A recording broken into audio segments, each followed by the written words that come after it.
Ќе почнам прво од клучниот момент на ово истражување, а дека добивме некои параметри кои што според примерот избран во ова истражување, според применетите методи, начинот на истражување и сите применети научни постапки, може да биде, јавно го кажувам од ова говорница, иницијација за нешто што Република Македонија го нема. Република Македонија се уште нема стандарди поготово за детската возраст. Македонија нема стандарди за фитнес нивото, уште многу други стандарди, кои што нас не само како научна фела и професионалци, пред се ни треба како држава за хитни наши стратегии. Мислам дека овој труд, може би со плюс уште некои додатни методологии истражувања, би била една сериозна иницијација на која што јас лично, со сето оно што го поседувам како професионалец за авторитет, ќе го промовирам да преде во една поширока национална приказка, каде што ќе можеме да ги опфатиме многу области од Република Македонија и да добиеме референтни вредности. И затоа, односно овој прв мотив, само може да кажам Браво Стромица, како иницијација за оно што треба да се направи. Број 2. Сега веќе ќе говорам од аспект на оно што е мојата професија. Јас сум лекар, специјалист по спортска медицина, професор сум универзитетски, меѓутоа тоа и не е толку значено, колку што е значено што некако животот ме натера да морам да ширам една агенда, бидејќи сум во научниот одбор на Европското здружение по спортска медицина, а тоа е агендата дека англиската терминологија exercise medicine, односно вежбањето е лек. Што всушност ова истражување многу добро, експлицитно го објасни. Професорот Чедо многу добри примери ви кажа, меѓутоа јас морам да ви кажам нешто најактуелно што се прави, а сепак во светот на науката, мислам дека во Европа пред се претичат нордиските земји, каде што моментално финската влада спроведува едно проспективно истражување во рок од 10 до 20 години, каде што на децата од оваа возраст 3 пати во неделата покрај активните часови на физичко воспитување, кои што кај нас се многу занемарливи, спроведува нордиско скијање одење, значи дека они со тоа преферира да се бават, каде што се очекува дека државата Финска за 30 до 50 години ќе има заштита од милиарди долари за она што значи и заболувања и трошоци во здравствениот систем.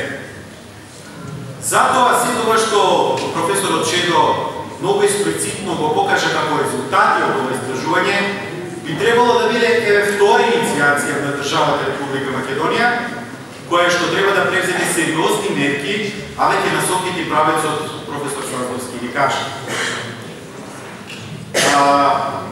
Многу често сум учествувал во разни полемики и стратегии на државата, па што, па како, и многу често тоа беа само ние климање со глава кој што треба, меѓутоа не се прави ништо. Односно доаѓам на мој трет мотив, а мотивот е она што на крај го кажа професор Саздовски, селекција. Да, Македонија е богата по многу работи, богати во однос на таленти, Струмица веќе е позната. И тоа е веќе јасно. Меѓутоа, мораме да станеме богати по нешто друго. Мораме да станеме богати по нашето сваќање и разбирање дека компетентност е пред се најнужна во моментот во Македонија и примена на науката.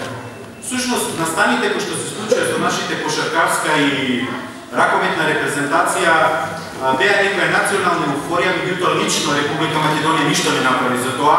Тоа беше само еден ефект кој што ја многу добро ги познам, бидејќи сум вклучен во работата на некој од нив. Тоа беше само ефект на едни деца кои што својот професионален живот го завршија во странски држави, кај што на крај го ефектурија во нешто значи репрезентација. Сепак, повторно ќе кажам и повторпат и во однос и трет пат за ова, Браво Струмица што покажува еден начин во однос на целата конструкција на овие луѓе кои што го спроведуваат истражувањето. Според волјата која што покажува општината, според волјата која што го покажавте вие главни тактери во сето ова, дека Македонија може. Македонија може да направи многу стандарди, Македонија може да направи многу истражувања, така да и она што представува селекција во спортот е една посебна приказка во која што верувате ни треба малце посериозна наука. согласно со она што може спортот да направи за нас, односно каков амбасадор може да биде. И на крај ме должејќи, бидејќи сето она кој што јас го сметав како научна гледна точка во однос на рецензија, веќе го напишав и го кажав, на крај ќе се обретам до оние најмладите, најмилите, во кои што некако чувте се некако подебели, пониски, со пониска аеробна издржливост и така натаму, меѓутоа една порака до нив. Немој да се секирате, бидејќи пред вас постојат многу опции, само да дај Господ да она што ние го правиме за вас, утре вашите дела бидат сериозна критика, почувајќи го и ова истражување. Уште еднаш честитки до истражувачите, до професор Саздовски и браво за Струмица. Благодарам. Добро, ова представува на вистина редок и прекрасен проект, кој што имавме среќа да се спроведе во Струмица. Проектот е финансиран од буџетот на општина Струмица.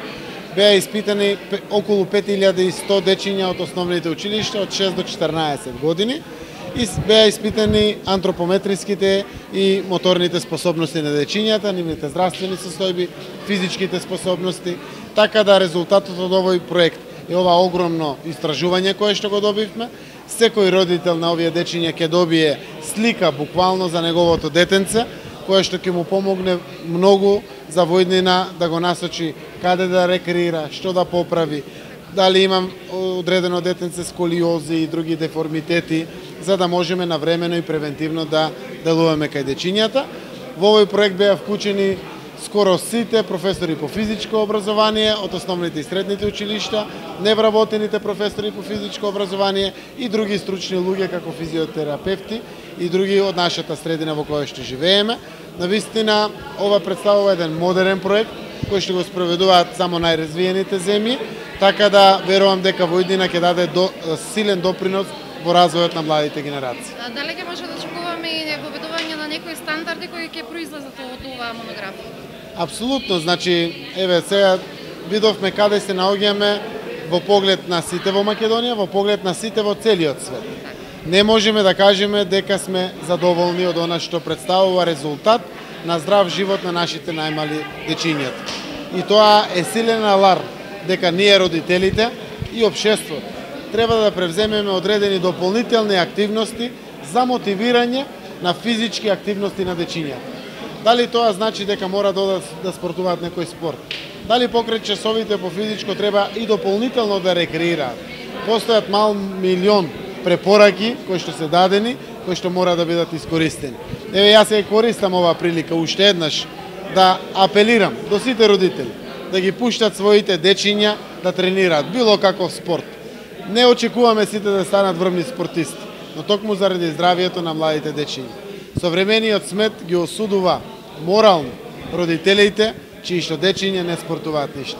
Во тоа име апелирам до сите да дечињата ги пуштиме да спортуваат. Што се однесува до ангажманот и она што го спроведовме ние како тестирање, можеме во Македонија две тестирања веќе се работат и тие може да се компарираат. И тоа ние ќе го направиме како посебна компаративна анализа во посебна монографија за децата и нивниот здравствен статус и фитнес во општина Струмица и во општина Киселава од Скопје. Тоа веројатно ќе биде некаде кон крајот на јануари. Што се однесува во делот од прашањето за дали може да бидат стандарди или не, ние за општина Струмица и за општина Кисела Вода изградивме стандарди. Тука немаме никаков проблем и дилеми, и тие се поддржани, тие ќе се применуваат во рамките на она што ќе располага со финансиски средства, просторни услови, соодветната локална самоуправа. Од страна на нашиот рецензент овде беше посочено дека треба проектот да прерасне на национално ниво, но тоа веќе од нас не зависи. Ние го работиме овој проект веќе 2 години во 2 општини, ја кажавме нашата мисија околу тој дел, пораките се големи, сметам дека општеството ќе има слух, надлежните за оваа работа ќе има слух, пред се веројатно тоа треба да го спроведува Агенција за млади и спорт. Поголем дел од општините, можеби најдобро би бил тоа ЗЕЛС на ниво на Македонија, бидејќи со тогаш на тој начин ќе се добие стратификација и тогаш ќе се изградат нормативи буквално за целокупното население согласно статистичките методи на обработка, но најнепосредно тоа ќе биде за децата од 6 до 11 до 14 години, се извинувам, што во моментов, а и во иднина ќе биде најбитно, затоа што тие се најкревки, тие се во моментот на најистурена позиција од она што значи деформитети, она што значи прекумерна телесна тежина, она што значи одземање вниманието од физичката активност и седнување на компјутер по 3 сата, по 4 сата, и она што значи на крај на краиштата нездрава храна, брза храна, и би можел до утре да зборувам за ова. Како може генерално да се извлече слика за моментално состојба што се случува во основните училишта за физичко воспитување? И во споредба со другите општини, во споредба со други земји каде што имавте дел во самата презентација вечерва? Знаете како, мислам дека онаму кај што се прават кабинетски програми за одреден предмет, нека е тоа физичко, нека е тоа математика или полициско училиште, тогаш е сигурно дека резултатите ќе бидат овакви. Од секојаш, значи јас сум веќе во физичката култура од 70 година, од 69-70, како спортист 17 години на борилиште, но не се посветува соодветно внимание на она што значи луѓе со искуство, оние што ги познаваат работите, што навлега во науката и што е најбитно. Нашите даскали по физичко образование, конкретно зборувам за тоа, во основните училишта кои непосредно треба да ја спроведуваат програмата за физичко образование, никој не ги прашува како таа треба да изгледа. Тоа е траѓично. Знаете, оно што непосредно секојдневно работи со децата, и една година, и две, и три, и секоја нова година е ново и поквалитетно, и побогато, и подобро искуство. И таквите луѓе да ги одминувате, да не ги консултирате, да не ги прашате, тоа е навистина греф и промашај.